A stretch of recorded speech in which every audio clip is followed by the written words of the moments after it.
Thank you so much for that introduction and also for inviting me to give this talk. And so I would just love to tell you about some of the work we're doing at CHOP in the space of rare genetic disease and how we can use the electronic health record to improve the care of patients that have those rare genetic diseases. And so as a brief overview of the talk that I'm going to give to you today, I'm going to give you a brief impetus for the project. I'm going to get a little bit into the weeds about the technical underpinnings of how Epic Genomics works in the background. And then I'm going to give you some prototypical examples of the types of clinical decision support that we've implemented at CHOP in response to these genetic diseases. And then we will think about how we can assess the impact of the project, how it's touched patients' lives, and then talk a little bit about the governance of this process that we've set up, which might be useful as you're trying to implement something like this yourself. And so I know we've got a lot of attendees here, and I assume that a lot of you understand the purpose of a clinical genetics evaluation. But just to get everybody on the same page, I am a clinical geneticist. I see children in an ambulatory clinic. And when somebody sends a patient to see me, they wonder if there might be one or more genetic changes that causes a unifying diagnosis for a patient's medical problems. And the diagnosis of one of these genetic diseases might allow for prognostication about future motor and neurocognitive development. It might identify additional organ systems that could require surveillance. It might inform the recurrence risk for family members or the patients themselves. And there may be some specific interventions or rarely molecular therapies that are available. And in order to be able to benefit from these new advances, you have to know that you have a diagnosis. And unfortunately, we haven't been doing a super great job when it comes to rare genetic disease. And in fact, the United Nations General Assembly back in late 2021 passed a resolution that called upon member states to improve and strengthen healthcare systems to address the challenges of persons that are living with rare genetic diseases and their families. And President Obama feels the same way. And he recently told an audience at an Illumina conference that progress in the rare genetic space has been slower than he would have hoped, and I agree with him. And so, while that's all true, I think it's important to recognize that genetics is hard, and it's nearly impossible for a busy clinician to remember all of the management guidelines that are mentioned in, say, the gene reviews for a genetic condition, especially if you're in the emergency department and you are thinking about the 5 other patients that you're taking care of. And this is especially true when there are 5,000 to 7,000 known genetic conditions. How could it be possible to hold all the management guidelines for all those conditions in your head all at the same time? And so there's really only one solution that I can think of, and that is just-in-time clinical decision support that matches the patient that has the rare genetic disease together with the situation that the management guideline goes with, and then provides that through the electronic health record. And so in order to be able to do that, we need to have 2 ingredients for the effective clinical decision support. The first is that we need a computable genetic variant in the EHR to trigger that clinical decision support. And then we also need to have machine interpretable instructions for those highest yield recommendations so that, that the clinician can act on those recommendations. And so that's the overall impetus of the project that I'm going to talk to you about today. And now I'd like to move on to how Epic Genomics actually works. And so at CHOP, before we embarked on this project, genetic testing was mostly done at our in-house genetic lab called the Division of Genomic Diagnosis. And then when a genetic test was completed, the lab would create a PDF report. And inside that PDF report would be a table that has the actual variants that the patient has. Unfortunately, those variants are locked up inside that PDF report. And so it's extremely challenging to try to do any sort of computation or clinical decision support on those variants. And so we embarked on this project. And so in the previous workflow, there was this manual PDF report. And so we added a second arm to all this, where in addition to sending the PDF report, the genetics lab also sends a computerized message using a standard called HL7. And that message transmits the DNA variants themselves to our EHR Epic. And so here is an image of how that data actually looks. And so here on the left side, we've got an image of CHOP's custom lab information system that they call Nexus. And you can see that there's some information about the gene and variant here in green. They've got a zygosity of the variant. They've got a classification assertion about it being likely pathogenic. And then they have a phenotype that the lab thinks that this variant would cause for the patient. And so they've got Lee-Fraumeni syndrome here. And so taking all this information that the lab has got in their lab information system, they then send that information to the EHR via an HL7 message. And so for those that are not initiated into the idiosyncrasies of HL7 messages, there are all these pipe delimited fields with carets. But you can see here, there's the same information conveyed through this HL7 message with the gene and transcript and the C.P. nomenclature, and then the classification and the zygosity, and then the condition that the lab thinks that would cause. And so receiving this HL7 message, Epic's user interface, which is called Hyperspace, the one that clinicians interact with, takes that HL7 message and then stores it in the EHR and then presents that structured information to the clinician. And so here's a report in Epic Hyperspace that shows where the same information that was present in the lab information system in the EHR. And so I'm not going to go over each one of these, but you can see that the same information has come across into the EHR. And so now that we have conveyed that DNA variant to the patient's electronic health record, we need some way to convert that into a meaningful fact about the patient. And so what Epic has done is they've created these things that they call genomic indicators. And so you can sort of think about this as sort of a problem list entry, a medical problem concept that are specific to genetic disorders or genetic risks. And so these genomic indicators encompass things like pharmacogenomic variants, cancer predisposition syndromes, and rare Mendelian genetic diseases. And so Epic has developed functionality that allows DNA variants to be converted into these genomic indicators using a functionality called the translation engine. And so here is an example of how that works. And so we've got that structured variant information in the patient's EHR, where we've got the gene TP53, a significance, likely pathogenic, and then the lab has transmitted the phenotype of Lee-Fraumeni syndrome together with the variant. And so then the translation engine is always looking, waiting for new variants to be sent and waiting for those variants to match certain criteria. And in this case, if you have a likely pathogenic or pathogenic variant in TP53, and you get the OMIM code for Lee-Fraumeni syndrome as part of that HL7 message, it automatically applies the genomic indicator for TP53. And so this allows the automated application of genomic indicators. It doesn't require the involvement of a clinician or the patient.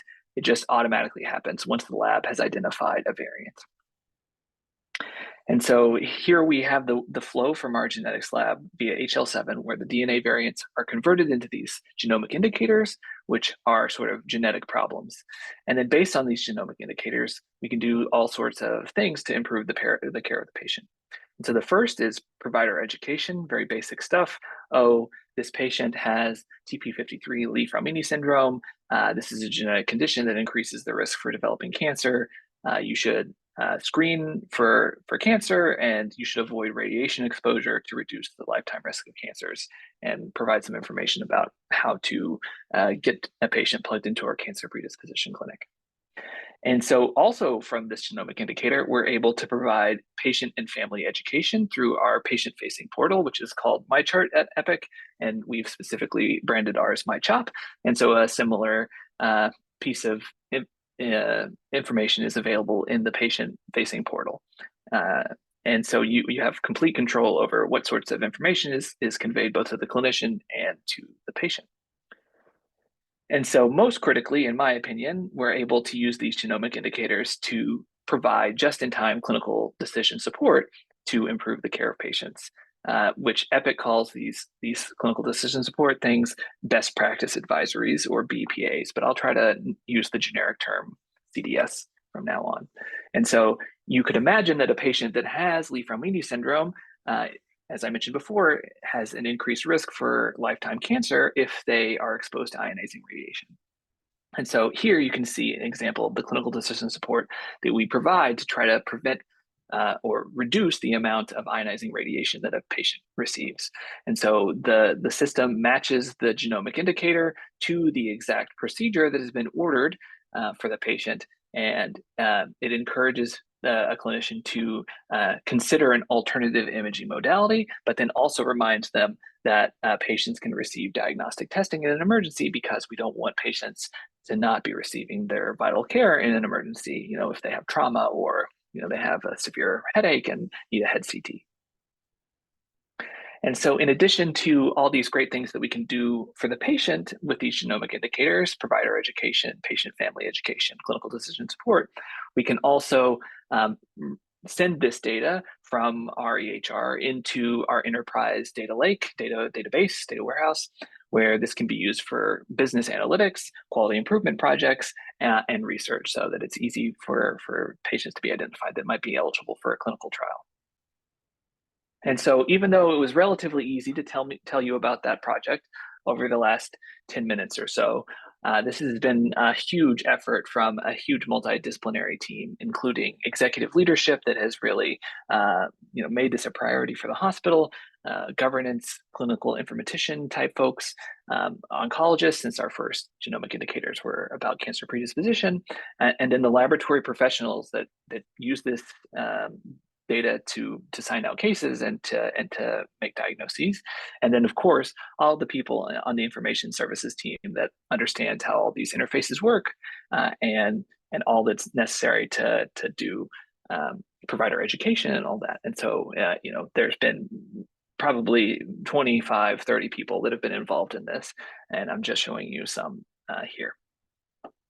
And so now we've got this fancy workflow that allows us to automatically take variants from our diagnostic lab and apply genomic indicators. But what we were worried about was equity in the way that we deliver care to patients that maybe didn't have an insurance that allowed them to get genetic testing at CHOP. And so we wanted to provide this same functionality to patients that receive their care through a reference lab like GeneDx or Invitae or whatever it is. And so we thought about it for a long time, and we came up with an outside lab workflow where patients may get their testing in a reference lab, they get a PDF report back, and then a genetics professional can manually upload the results into the EHR and then manually associate one of these genomic indicators with that genetic test result. And this turns out to be a really complicated problem. And so I'm just going to show you a video of how it works in case someday in the future, somebody's thinking about implementing this at your healthcare system. And so we've got this lab result scan in the patient's media tab, and then the person that's taking the order can result a new outside genetic test lab. Here we call it the non-CHOP genetics laboratory, and who it was ordered by and when it resulted. And then this will actually move the scanned result into a new order, which is prompting us to do right now. And once we're happy with all that, then a new order will have been created in the laboratory section of that patient's chart. And then we can manually apply that genomic indicator to the scanned report that I just moved into the new order. And so you'll see here me adding TP53 to this patient's scanned genetic test report. And so we felt that this was an important way that we could increase equity and not have two classes of patients, those that could get their genetic testing at CHOP and those that couldn't.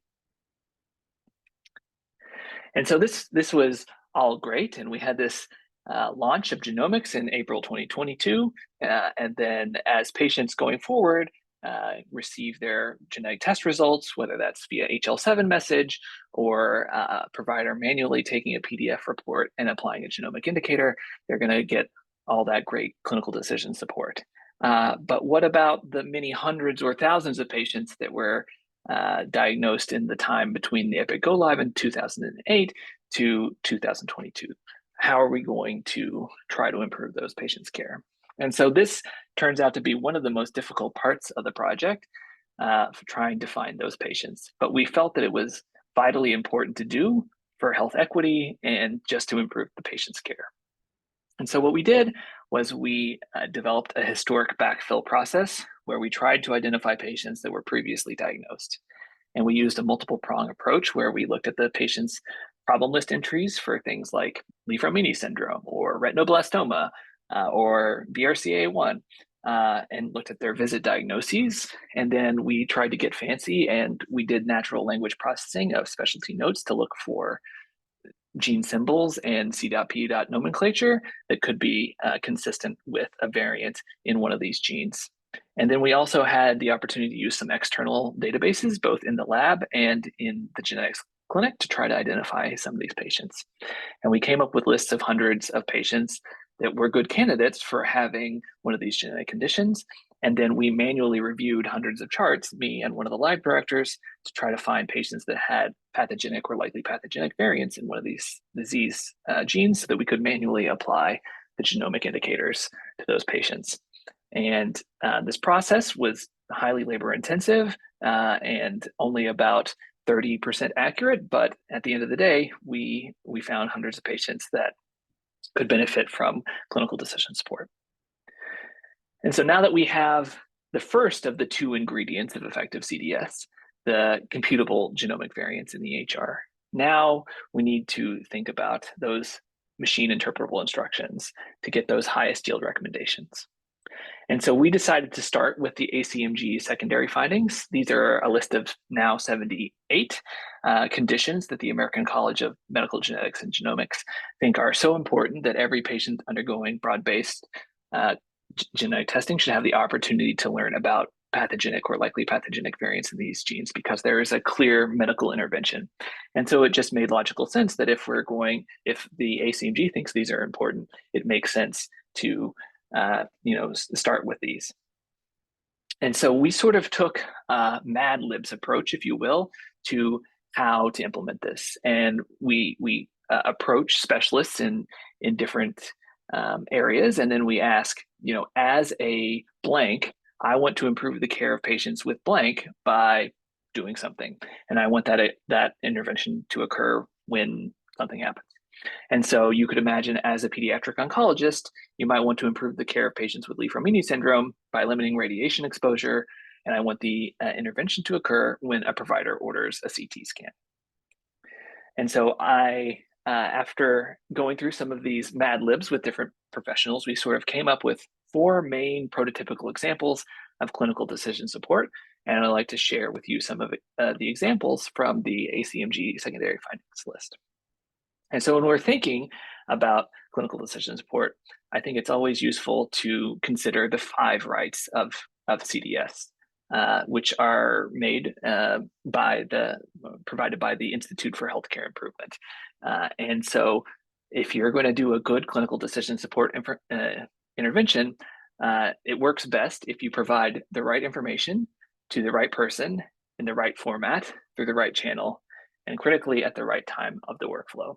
And so whenever we make one of these, we always try to get at least 4 of the 5 rights because really we only have the EHR as the right channel. So, but we have control over those other 4 rights. And so the 4 prototypical examples that we've come up with are 1, to address a care gap. Maybe a patient hasn't received the labs that they should get every year, or maybe they haven't been to see a provider that they should go see every year. We try to avoid harmful drug exposures. Maybe a patient shouldn't receive a particular drug class. We try to avoid harmful procedures, going back to the ionizing radiation. And then one of the trickiest ones that we've struggled to get right is emergent medical decision-making awareness. A patient that an emergency department provider has no idea even has a genetic condition, making them aware at the right time when there's something that they might want to know about. And so here is an example of the first type of care, the first type of CDS that we do often, which is to try to address care gap. And so this one that I'm showing here is for a patient that has LDLR positive familial hypercholesterolemia. And in the background, the system knows that this patient hasn't ever been to see our preventative cardiovascular program, and they haven't had a cholesterol panel in the last year. And so it prompts the clinician in a non-intrusive way, sort of when they open the chart, but not interruptively, that this patient has this risk, and that we recommend referral to the preventative cardiovascular program and recommend some workup, which includes lipid panel and also thyroid and other things that the lipid clinic wanted. And so it also defaults to order those things. And so if you just click accept, it automatically puts the orders for all those things into your order basket and it's ready to sign. And then if this isn't appropriate for the patient, we've got all these reasons. Oh, it's not my role. They already have care at another health system, so that this doesn't keep bothering providers over and over again. And so moving on to the next prototypical type of CDS that we've implemented, it's avoiding a harmful drug. And so here is clinical decision support for a patient with long QT syndrome. And so you can see here that I, in this fake patient's chart, have tried to order Zofran on the patient, and we have in the background a list of all of the prolonging agents that are present in the system. And so it matches together the genomic indicator for long QT syndrome together with the prolonging medication, and it warns the provider that this is a prolonging agent, maybe think of something else that to use instead. And then it prompts them to remove the order, but could override that and keep it because it's an emergency or the benefit outweighs the risk. Another example of how we could use these harmful drug avoidance is in patients that have FBN1 positive Marfan syndrome. And so there's an FDA warning for fluoroquinolones among patients with Marfan syndrome. And so this CDS matches the fact that somebody's tried to order ciprofloxacin together with Marfan syndrome, and then prompts the provider to consider an alternative drug because this one is contraindicated in patients with Marfan syndrome. And so I think that this is an example of something that is really powerful because it sort of makes sense that you've heard of prolonging medications, and this patient has long QT syndrome. Those things sort of obviously go together. But if you have no idea that fluoroquinolones are a boxed warning for Marfan syndrome, that's pretty specialized knowledge that not every provider is going to have. And so here's an example of the harmful procedure avoiding this clinical decision support. And so I think, sorry, we've got a question in the chat. Yes, so thank you for this question. So I'll just read it out so that everybody can hear it. One issue with BPAs is that people will not have completely read the text. Have you found that having images that correlate to the specific condition helps? And so, yes, I absolutely agree with you that nobody reads most of the things that are on this screen. And so we try to, throughout the entire hospital, try to have these interventions with 2 bulleted point lists: why this appeared and what the suggested actions are. And so people in the providers in the system are primed to know that the first thing is why this appeared, and the second thing is what I should do about it. And so we hope, although we don't have any evidence, that this helps providers quickly access the information that they need. We do have some evidence from the emergency department that cute graphics in the top actually improves compliance with the suggested action. And so that's why I went to the trouble of adding, exploding aortas in the top here, or the, radiation symbol here, and the QT one, because I hope that that's generalizable outside of the emergency department to try to make it clear that this is something that they should pay attention to. And we also try to sort of get the CHOP logo in as much as possible to differentiate these high yield things from some of the less high yield things that are epic foundational things, because those can quickly become something to click through for providers. But thank you for that question. It's a great question.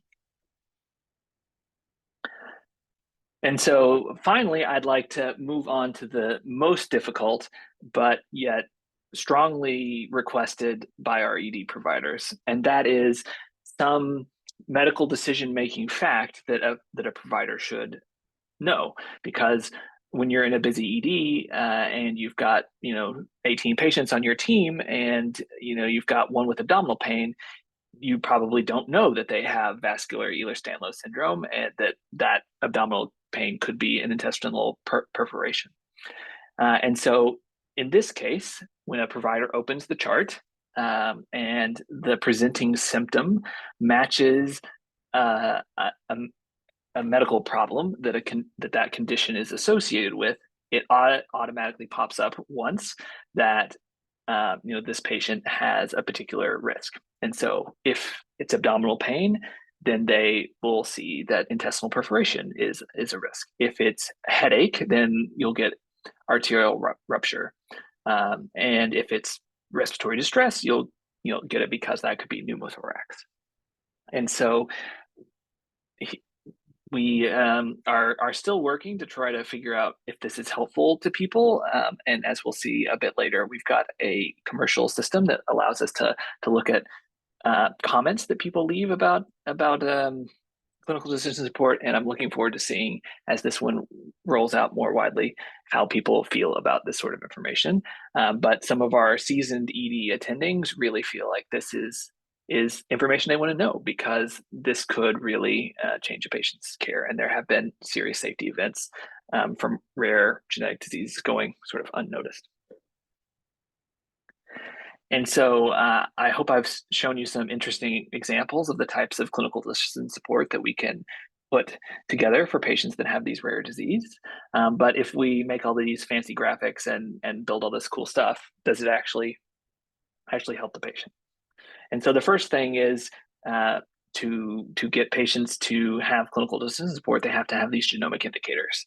And so here's a graph of the patients that have genomic indicators as of yesterday. And so you can see that we've prioritized those that are sensitive to ionizing radiation. So we have a lot of patients that have RB1 positive retinoblastoma and TP53 positive Li-Fraumeni syndrome, since those are the ones that can benefit from those ionizing radiation CDS.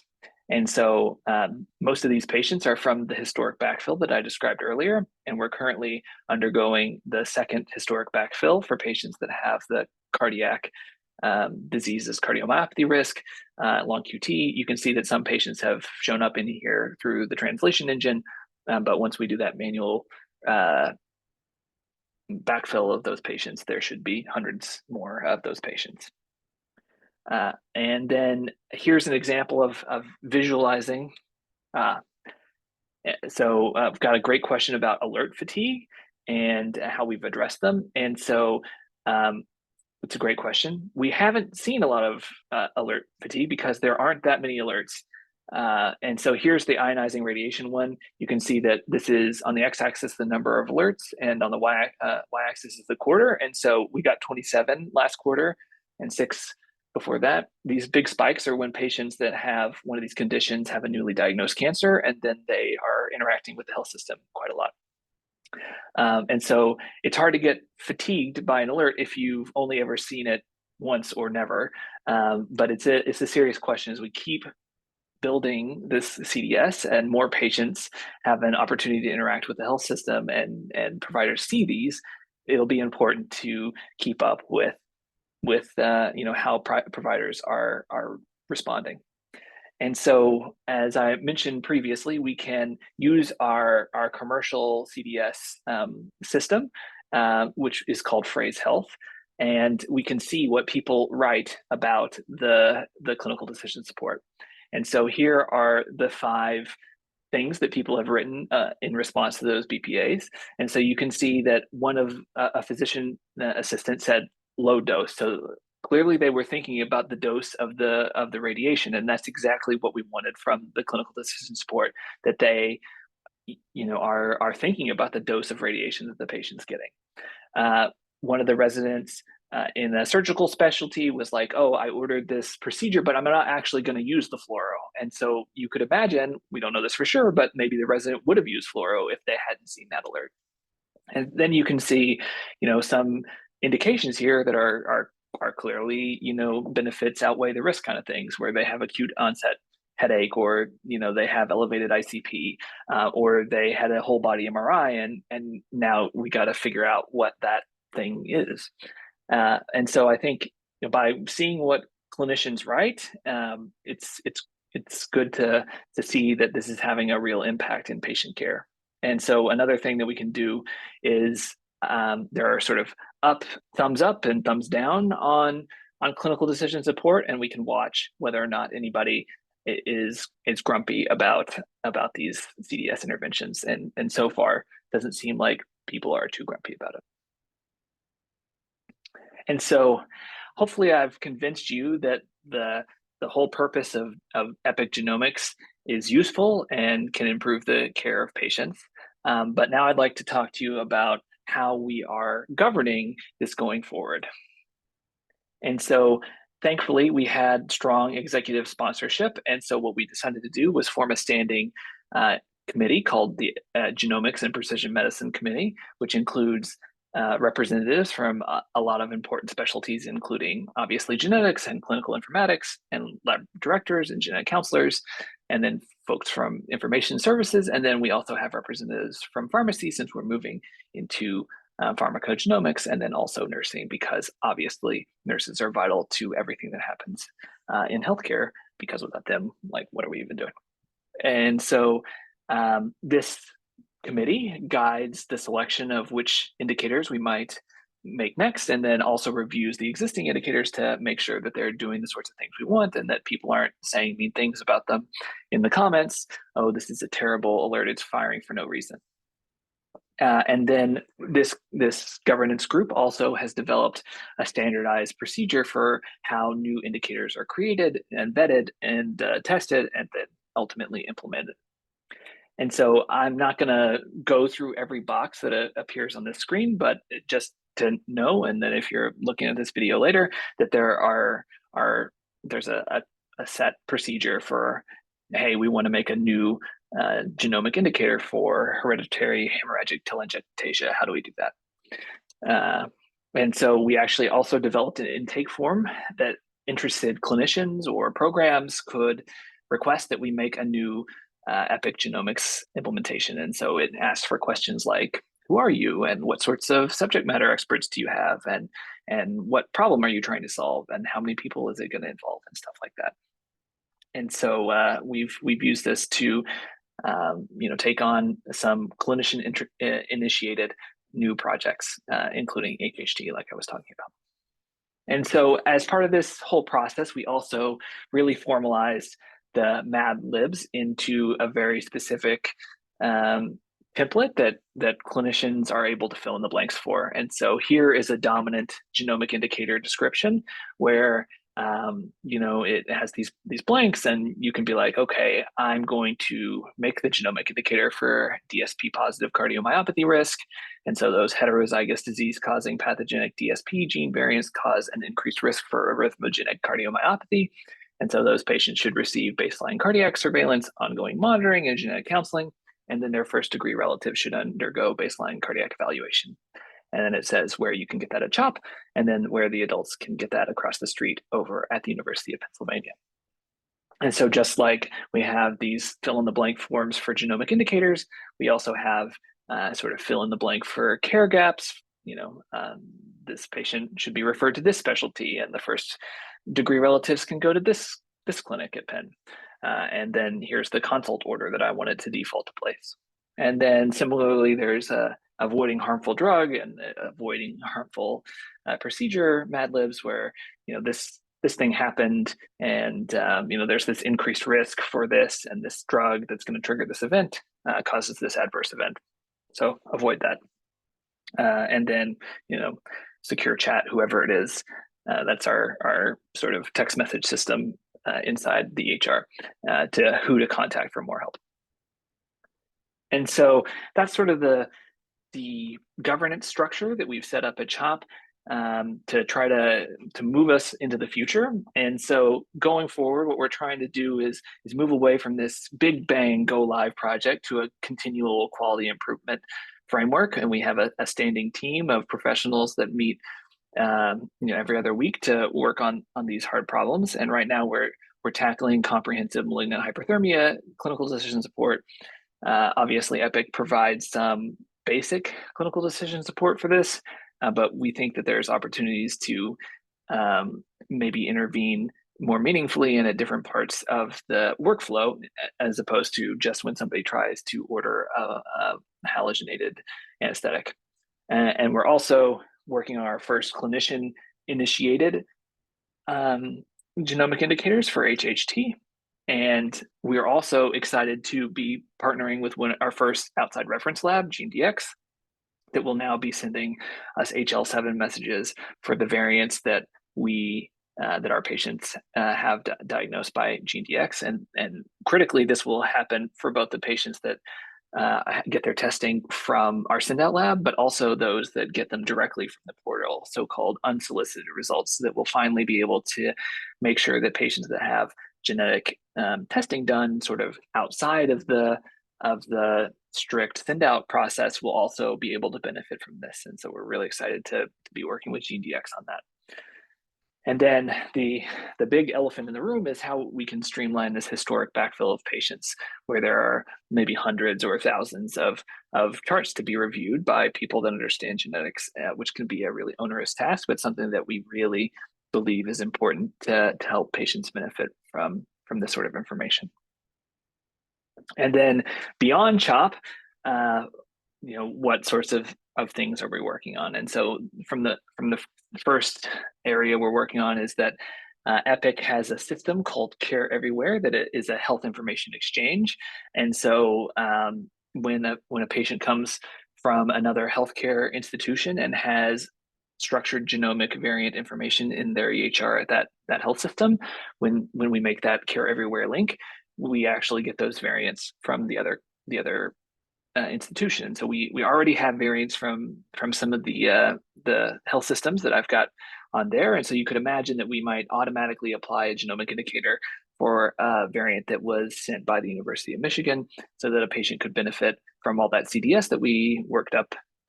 And it's not just a theoretical benefit. We have received variants from these institutions that would fire clinical decision support if the genomic indicators were automatically applied. And so that's something we're putting our heads together to try to figure out how it works. Another thing that we would love to do is to share some of our clinical decision support with other health systems. There's a thing called Turbocharger where you can package things up and send it to other places. And so we're excited to be talking to Colorado Children's Hospital and thinking about other places where we can share our expertise and to get more patients to benefit from these things that we've spent a lot of effort to develop. And then finally, sort of one of the things that we want to do is understand how much of an impact these interventions could have across health systems, while also being humble enough to recognize that we might make unintended consequences, and we'll have to carefully consider the benefits with the balancing measures that might pop up. And so in conclusion, I hope that I've shown you how we've implemented Epic Genomics module to improve the care of children that have rare genetic diseases.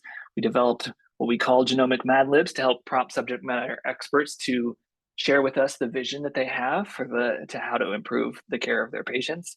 And we also developed a governance strategy to try to prioritize ongoing projects and to promote the safety of the interventions that we are able to implement. And again, I just want to acknowledge that I'm just one tiny piece in this huge machine that involves all these people that without whom, particularly Marianne Hinnon, who is like now the world expert in Beaker and Epic Genomics, for making this all possible. And I would love to take your questions.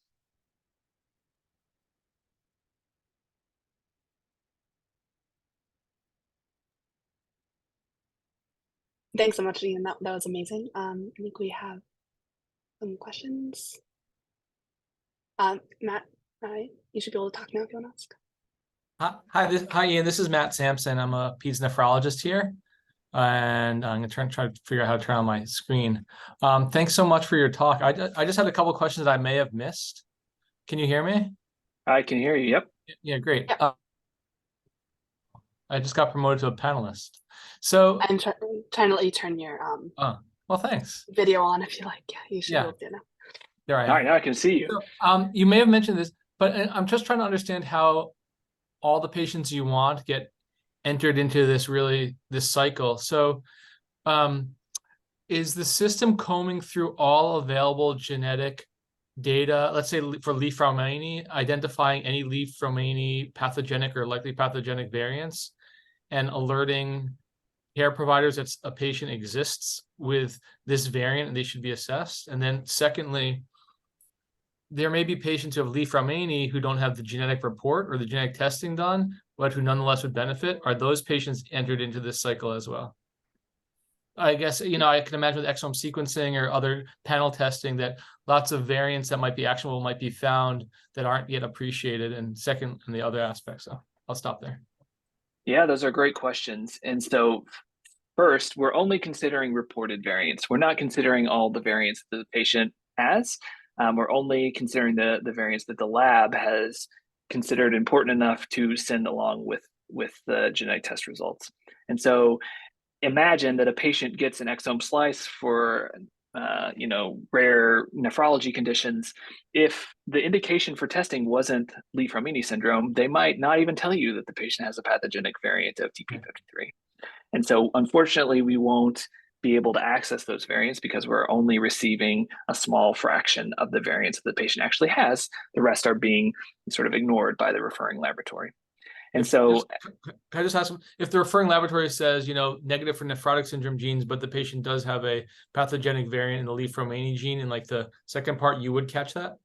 we would, yeah. If they report the variant, it shows up in the system. Okay, and then to your second question, which is, what do you do if it's just scanned? And that's why we set up this sort of outside reference lab framework where somebody could manually apply a genomic indicator, but obviously that requires somebody to know that genetic test result exists and also to go to all the trouble to do that, which turns out to be harder to convince people to do than you might imagine. But sorry, last question, then I'll stop talking. But what about over time? Let's say that someone down there has like Li-Fraumeni patients, there's no genetic report out there for them to manually enter that has been lost over time. Can they manually enter this patient, has Li-Fraumeni syndrome and then just be part of this? Or is there a necessity to have some report? Yeah, that's a great question and one that we struggled with for a long time. And the answer that we ultimately decided on was, in order to have a genomic indicator, you needed a path or likely pathogenic variant in the disease gene, and that a genetic test report performed at a CLIA-certified lab needed to be in your EHR. Thanks. Because you got to draw the line somewhere, and that's Sure. the line that we decided to draw. Thanks so much. Of course. So should I go on to Maya's question? Um, she says, "Thank you for the great talk." Yes, of course. Have we started to tackle VUSs? And then a great question: what are we going to do for reanalysis? And so, yeah, as I mentioned before, we drew the line at path and likely path variants. That was just a decision we made as a health system. And so, if you don't have a path or likely path variant, too bad, you can't have a genomic indicator. I was manually reviewing hundreds of these charts, as I mentioned before, and there were some of them that I was like, wow, that's got to be the answer. But we have to draw the line somewhere. I did come across one that had been reclassified in ClinVar after the report had been issued. So, years later, a patient with an RB1 variant that was initially reported as a variant of uncertain significance then had 3 or 4 pathogenic assertions in ClinVar. We decided as a committee to make an exception and let that patient to have the genomic indicator because of that. And so then following up on the last part of your question, what do you do as things change? And so we battled with Epic and we convinced them to make functionality for genomic indicators to be updated. So if the genetics lab, our internal genetics lab, addends a report and sends a new HL7 message for a variant, they can update the pathogenicity assertion of a DNA variant, and then that would rerun the translation engine and then change the genomic indicator. And it can work in both ways. Formerly VUS can be upgraded to path or likely path, and then that triggered the genomic indicator. Or alternatively, the genetic lab could addend it to be now VUS, which would remove the genomic indicator. Hopefully that answered your question. I have a question about sharing the best practice advisories. You'd mentioned this process through Turbocharger. That seems like one-to-one sharing of somebody asks you, and then you're able to share and therefore save them all the time that took you to put them together. Are these going to somehow be saved and distributed by Epic, or had you thought about working with gene reviews or creating a new online database, just that over time these could benefit from the collective knowledge of people beyond just CHOP? Yeah, I mean, that's a great question and would be sort of the pie in the sky ideal. There are standards for clinical decision support called CDS hooks. And the idea would be like you use this open standard, and this open standard could be imported into your EHR regardless of the vendor. My experience is that doesn't work as well as you could probably imagine. That standards sometimes are pretty clunky. That's one avenue.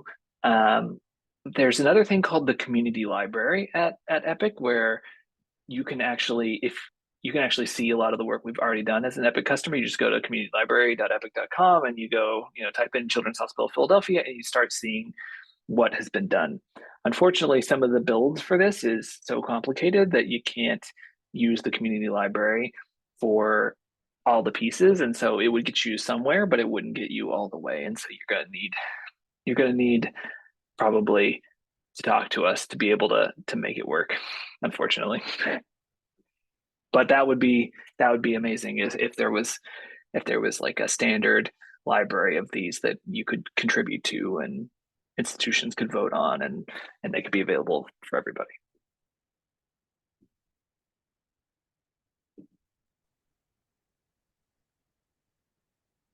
There's another question in the Q&A, I think. So somebody has said, for a patient found to have a pathogenic or likely pathogenic variant in the gene that we're targeting that is incidentally found, do we send it to the clinician to confirm or refute the diagnosis before we start having the alerts? And then second, wondering about whether or not there are some variants that are inaccurately attributed for which there is an underappreciated incomplete penetrance. So those are two very good questions. So the first one is, maybe you're getting at is, could somebody not know they have one of these diagnoses, and then their primary care physician start getting these alerts about sending them to whatever? And so that's a very serious concern. And so we actually have a 30-day hold on all new genomic indicators, so that if they haven't, for 30 days, they don't start firing the referral clinical decision support, so that somebody doesn't inadvertently walk into their primary care physician's office and get told to go to the cancer predisposition clinic before the genetic counselor or physician has had an opportunity to disclose that result. But after that 30 days, it's all automatic, and we're relying on the lab to make the right call about the variants. Thankfully, we've got a great internal lab, and so not too many people have too many concerns about that, but it's a serious concern. And that nicely sort of plays into your second question: are there inaccurately attributed variants? And so that's one of the things that we really worry about with the health information exchange, where we're getting variants from labs, not to name names, but some reference labs don't have human beings doing the interpretation of their variants. I don't know that I want to trust that lab to tell us about the pathogenicity of a variant. I want a human being in the loop. Also, some institutions have decided that they're putting variants that were not identified in a CLIA certified lab. And so we're working with Epic to try to tag variants that are CLIA certified, that are identified in CLIA certified labs, because that's a serious concern for us. We don't want to be applying genomic indicators for variants that were identified in a research setting that aren't going through those robust, CAP and CLIA, processes to make sure that there aren't sample mix-ups and the analytical validity. And then your final question about incomplete penetrance, I think, that's a fascinating thing. Really, we're talking about conditions that have incomplete penetrance. Not every patient that has a BRCA2 variant is going to get a lifetime cancer. There's that small percentage that don't. And so we do try really hard to make the wording on these to be sort of as appropriate as possible when it comes to these being risk alleles, not a risk for developing premature cardiovascular disease may requiring lipid lower medication. It's not a you absolutely will have these things. It's more about genetic risk rather than genetic causation. Hopefully that answered your very reasonable question. I actually have a quick follow-up on that. I think you mentioned this a bit, but what's the level of sort of educational outreach about genetics and genomics that needs to go along with this, especially if the emergency room doctors are seeing this? Do they was that something that you guys worked on, or is that something you suggest? Yeah, I mean that's a great question. I think one of the the emergency department is a great example of where at CHOP we have adult emergency medicine residents rotating from 3 or 4 other institutions, and so we might be getting an adult emergency medicine resident from Temple University that this is like one of their only experiences caring for a large population of children. And so many of them haven't ever thought about genetics. And so this might be not only an opportunity to teach them about the patient in front of them, but also about genetics in general, like, oh, maybe I will remember next time that patients that have vascular EDS, are at risk of organ rupture. On the other hand, they might associate that with hypermobile EDS, and then we'll be doing patients a service. But we can only do what we can do. But we haven't put any particular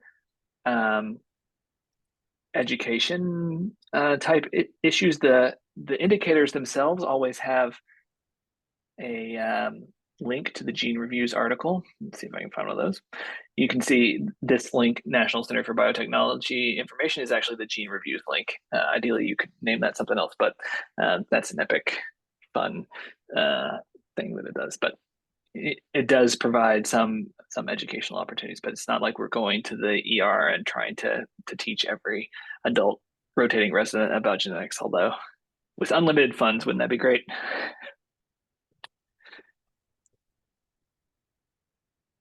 Let's see if there's any more questions. I had actually another slight follow-up on, so you're getting variants from the other institutions too, and you sort of, I think, alluded to this as well, but getting back to sort of maybe incorrect ones or something like that. Not so much wrong, but through CareWare, I think it goes through, if the institutions or the labs are updating results, particularly downgrading variants in particular, is there a way for that to get fed back into your system as well? To my knowledge, there's no way that, say, we get a variant from the University of Michigan and they call it VUS, that unless a patient comes in and we, activate that Care Everywhere update, maybe we could get an updated variant, which might re-trigger the translation engine. But if nobody activates that Care Everywhere link, then we don't ever go and look at what happened in the University of Michigan. And there are only some various healthcare organizations have different rules about when you can request updates, and sometimes you physically have to have the patient before you can request an update. And so that adds another wrench into the mix. Interesting. How do you think your system compares to, your setup here seems incredible, to other children's hospitals in particular, or how other people are using genomic indicators and BP at this point? Yeah, I think as far as I'm aware, we're the only ones that are taking a rare Mendelian genetic condition approach. The Mayo Clinic is miles ahead of us when it comes to pharmacogenomics. But we don't do much pharmacogenomic testings at CHOP, and the ones that we do, NUD15 and TMP, the two chemotherapy ones, we have a robust system in place for the clinicians to use that information when it's necessary, and so we didn't see huge value in implementing that since we already had robust pharmacogenomics workflows. But we are working to implement that for the edge cases that don't go through oncology. Some patients get it in GI or in rheumatology. That's great. I think we're heading up on time. I think this is really interesting, and to the point of like different institutions doing different things and stuff. It seems like I think as it could be worth at some point institutions talking to each other more, and as you say, kind of setting up standardized things, not just for the clinical decision, but which variants you're putting in, stuff like that, so you can share through careware and stuff more. I think that could be something for us to think about going forward too. But yes, thank you so much for that incredible talk, and thank you everyone